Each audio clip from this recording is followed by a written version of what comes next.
couple of other things I was thinking about. There's different makeup products. And one thing, again, I'm a girl. I like to smell yummy, just for my own sake. Or the other day, I was kind of sweaty and I had to go somewhere fast, and I didn't want to stink it up. So I put some perfume on, some old perfume I used to have that I still kept because I really loved it.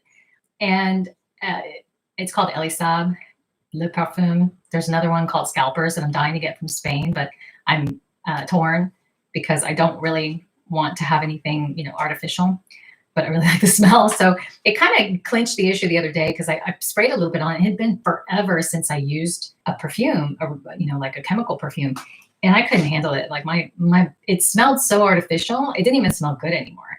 And that's the thing, when you it's kind of like the diet. When you switch over to getting quality stuff, getting natural things, you become more attuned and more sensitive to the things that are not good for you, which is kind of good because you become the canary in the coal mine. Somebody was saying how good something smelled in the mall, and I was like, yuck. You can smell the things that are bad for you. Anyway, so instead, the thing that I had been doing for like at least a year now is they have these little. This is from a company called Kitsch, and it's an aromatherapy. I'm gonna have to monetize this, y'all. It's a little locket that's an aromatherapy locket, because you can put the oils on, but you have to kind of keep reapplying it, or else it doesn't, you don't smell like it anymore. It dissipates really quickly. But this has like a little felt thing inside, and it comes out. I don't want to take it out all the way. Now I'm getting that smell on my fingers, which is jasmine. It smells delicious. So you kind of soak the felt and you shut it, and you wear it around your neck as a locket, and that kind of has this keeps the scent forever. Like, it still smells like it. It's been months that I put it out, many months since I put the oil on it. But that kind of gives you that same, feeling of having that fragrance without having a problem. And then, if I don't want to wear that because it doesn't go with whatever I'm wearing, I have this little like roll-on oil so that I can reapply it, and I just keep it in my purse. You can get these little bottles real cheap from a Hobby Lobby or something like that. And then I'll just, put in a coconut oil or a jojoba oil as a carrier, and then stick whatever fragrance. I've got like geranium, rose. I love sandalwood, jasmine. So this one's jasmine. This is what I put on there. So a few other like brands. I like Mineral Fusion. They have some really, you look at their SPF, this one is a BB cream, all-in-one, makeup moisturizer, blah, blah, blah.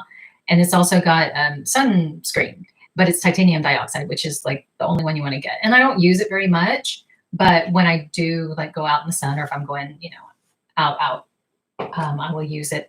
And a couple things to know for sunblock. Again, back to God's infinite wisdom, the foods that grow during the summer and the hot weather, like watermelon and berries, those actually have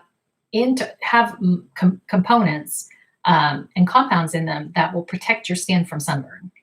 Really. So if y'all ever are going to go to the beach or anything like that with your kids, take a watermelon, take some berries, or eat them beforehand, because it will protect your skin. Whatever's, the compounds that are in them will protect your skin. And you can, just make that a point to eat it all summer, and then you're good to go at the pool or the beach or whatever. But that's also something I do. But titanium dioxide is really like going to be the safest SPF that you can use, even though titanium dioxide can actually, because of the way they mine it, sometimes there's lead. So you just have to, that's why I use it sparingly. Like everything I use, if there's any component that there might be some kind of risk, I just use it sparingly. So Mineral Fusions has some nail polish, which is what I'm wearing. And, mascara. There's another brand called Pacifica. They're pretty cheap. I mean, these are pretty cheap. There's Dr. Hashuska, and that's a pretty expensive line. I would get it, but I don't want to spend that kind of money. Burt's Bees is also good. And I'm just showing you the different ones that I've been able to find that don't have a lot of chemicals and can be very good to have. Soaps too. I have to go through the ingredients of the soap. So this is the only one that I could find at the store the other day that was okay for Holden. And that's okay, because once you've got like the essential oils and things like that, you don't really need much. You have what you need. And if you keep things clean, they're not going to be stinky. So one last thing that I kind of wanted to show you was henna, because, I'm getting older, and even when I was younger, I liked to color my hair and, have fun with my hair and stuff. Because, we're girls, or at least I am. Holden's not. But I ran into a lady at the airport, and she was clearly in her 70s, but she had this glorious red hair. I mean, it was just like luminous and beautiful from the inside. And I'm like, what did you do to your hair? It's beautiful. And she's like, oh, this is just henna. You know, so like, I thought henna was bad for your hair. And so she kind of gave me a little bit of a tidbit that I pursued. She's like, no, it's just when you know, it depends on the brand. So I'm like, why? What does the brand have to do with it? And it turns out if you have colored hair, which at the time I did, I had highlighted it and I repented immediately because I was like, oh, what am I doing to the environment and myself? But I didn't want to, I found out that you can break your hair if you henna on top of anything that you've already processed. So like whether it's a straightening treatment or highlights or a previous dye job, you can break your hair, but it only applies to the hennas that they add mineral salts to. And I don't know why they add mineral salts to it, y'all. I didn't look that far, but they do. So what you need is like an unadulterated henna. So you just have to find the right brands, and it's super cheap. So like all of this stuff is things that you can do on a dime, like making your own, like I make my own dishwashing detergent. I make my own laundry detergent, although I'll buy my own too, because sometimes the laundry detergents, they'll like leave little spots, like they don't wash out properly. So I got to figure out how I can make it work. I'm sure somebody's made it work just fine, but I haven't yet. So sometimes I'll buy and just check all the ingredients, but it ends up being a lot cheaper when you make it yourself. You know, it's a lot of stuff like baking soda and stuff that, you know, like the hydrogen peroxide is like pennies on the dollar. So you really end up saving quite a bit. And the same thing applies to like hair coloring, because hair coloring, you know, it has all the fumes and chemicals. So if you're around your child with autism, or if you yourself are sensitive like I am, you could, you know, cause yourself to have a chemical burden that you don't need. There's enough out there. The other thing is it's actually healthier for your hair. And there's a lot of talk out, you know, about how henna is messy and stuff. And to me, it's not. Like if you get good quality henna, so I've got a couple of brands that I've gotten. The one that I remember is called Nupur. And I talked to a lady from India that I used to work with, and she told me she used that all the time. And I kind of checked it out, and because I liked the way her hair looked. And then I did a little research on it and didn't have anything bad. It had a lot of really good herbs like amla and just some really conditioning herbs. And that's the thing with henna is I get a lot of compliments on my hair, and I haven't cut it for a year because of COVID. Not because I'm afraid, but because I don't wear masks and I can't find somebody that will cut it without wearing a mask. I did find someone, but then when I was going to get it cut, I got sick. So I didn't want to hang out with them and get them sick. So we canceled, and I just haven't done it. But I do maintain, you know, keep it from getting too dry and keep it strong, and keep it from getting too yucky looking. It's starting to get really stringy with the henna because it will thicken it. What it does is open the cuticle and allow the pigment to go inside.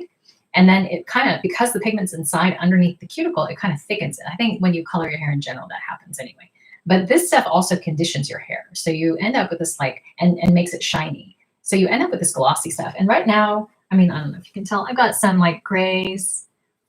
And, you know, it'll be like, I can buy a kilo of henna and have it like for $7 at the Indian grocery store, and then have it last for 6 months. So it's really cost effective too. Like this is like on a shoestring budget. So I kind of wanted to, I had to do it today. So I figured I'd do this video while I was doing this, because I really hate to have to do it, because then you're going to see, I'm going to walk around like for the next 3 hours with a bag on my head. It's going to be cute. But you know, for your sake, I'll do it.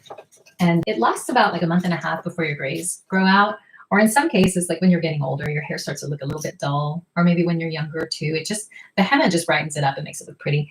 So one of the things you have to do, if you get the powder of henna, you have to mix it with some kind of acid some kind of acid. You mix it with water and you get like this brownie consistency. So see how it's kind of like brownie batter. Sorry, not brownie, but brownie batter, or you know, where it's kind of, or pancake batter.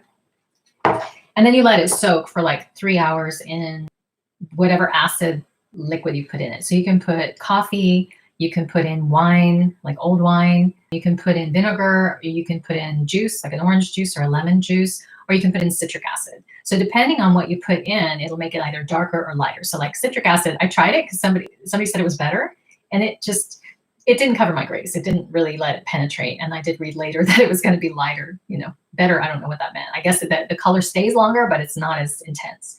So I really like to use red wine, especially since people seem to want to give me red wine. That's not organic. So I'll just use it for my henna, or I'll have it and I don't drink it much. So I'll just have some leftovers, and by then it's, you know, sour and almost vinegary. So I'll just pop it in here. But there's a really cool book. Whole Foods used to sell it. I wanted to get it, but you know, wasn't going to spend money on that. It was about how you can mix different vegetables and things like indigo if you want dark, you know, brown or black. You can mix indigo with it. And there's sellers online for that kind of stuff. But I mean, I highly recommend if you're trying to go the route of not using a lot of chemicals in your life and kind of making sure your, and the environment doesn't have anything like that in it, so you have the least amount of toxic burden, for your child or for you. I highly recommend, if you're coloring your hair, it's like dark hair colors, dark hair dyes, commercial hair dyes, they're supposed to be carcinogenic too. And I've heard of someone who had lymphoma from it. So that's a good reason to get rid of your dyes and maybe go to a henna. Now, henna tends to be a little bit reddish, which I love, but there's other things. Like if you're blonde, you can use amla. And if you can do like a henna. No, I'm sorry, it is amla. So there's amla for like if you're blonde and you just want to give it like a brightness and give it the conditioning and cover gray. If you want to go more brown, I would use, or black, I would use, coffee as an acid. You can use your coffee grounds if you want to. If you don't want to waste the coffee on it, you can just use, whatever coffee grounds, mix it in there. It'll contain enough acid for you to activate the dye in the henna. But then indigo is what you need for dark brown or black hair. So anyway, they say it's super messy. It's not super messy to me. I mean, if you get some good henna, you can wash it out. So the only thing that is kind of messy about it is probably the shower afterwards, because I have my old shower curtain that I have saved specifically for my henna for when I have to wash my henna out, because otherwise it is. So I've got like a few things here. I've got some clips, my rubber gloves, my henna. And when you mix it, you just don't want to mix it. You want to mix it with like a plastic fork. Don't use metal, and don't use a metal bowl. You don't want to. That's gonna. It's gonna absorb the metal from the bowl or the spoon or fork that you mix it with. So you want to use glass and plastic for it, or ceramic. And then I have a plastic bag that I put on my head because, I'll get these bags from the store and they'll get holes in them. Those bags. And I just need them to make sure nothing drips while I run around or while I sleep, because I will sleep with it on. You have to leave it on. Probably the most, annoying thing about it is that you have to leave it on for at least 3 hours for the color to take. So that's very different than normal home dyes. But I think as far as a mess, that's not a big deal, especially for the bang for your buck that you get from it. So anyway, I'm just going to I don't have a whole lot left. This was just stuff that I had frozen in excess from last time. And I wanted to use it at some point, and it thawed during the freeze here in Texas. So this is all I do because I'm monumentally lazy, y'all. I'll just like scoop it up with my hand and just stick it on my head and just kind of rub it in. That's pretty much it. I mean, I don't, some people get all, some people follow the rules, y'all, and not me. No, I just don't have that kind of time. So that's what I'll do. I'll just kind of get it in, and I'm only going to do the roots. So I'm just going to get like all into, where I can feel it on my scalp and get it all over the place. And this will wash off. This is not a big deal. When it's on your skin, it's not really going to stick around too much. If it gets on your towels or anything, I use like a throwaway towel, throwaway shirt, and I'll put a towel over my pillow on my bed so it'll catch all the stuff, anything that drips off. But if you get some henna on the floor, it's typically not going to stain. I mean, it depends on if you have some old linoleum, it might, but if you've got some good ceramic, just wipe it off. I mean, just clean it off and you should be good to go. It's not real.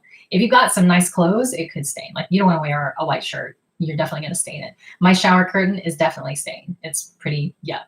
It looks like a murder scene.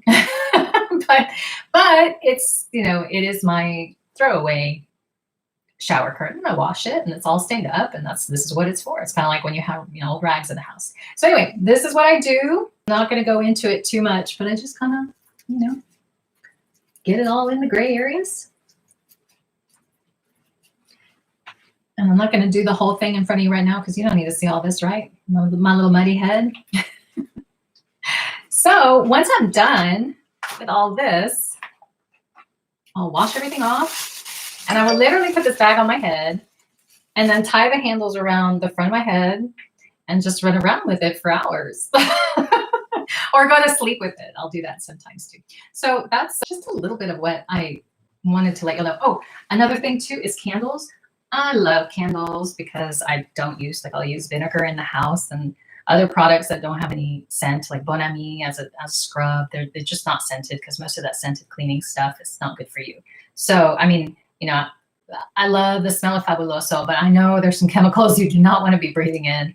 So I get like little candles I'll order them online usually because I can get a good deal for non-toxic candles. And sometimes the problem with candles is that sometimes there's lead in the wicks if you get the cheap candles. And then sometimes the burning of, then you're breathing the burning of that lead. And then also whatever toxic thing is in the actual, wax, it's typically not, it's typically like a petroleum product. So this is like either soy candle or beeswax, and they have a nice, aromatherapy kind of thing. Sometimes I get unscented candles because it's cheaper, and then just put oils on it. And the oils will burn. So I'll usually like put it, in the, see how like it's melted and there's corners around it. So I'll usually put it like below where the wax is melting so that the hot wax is what's actually making the candle or making it smell good. Anyway, of course, as soon as I do a video, somebody always calls me. So anyway, that's it. I'm gonna put the rest on, put the bag on my head, answer this call. Love you guys. Like, share, subscribe. See ya.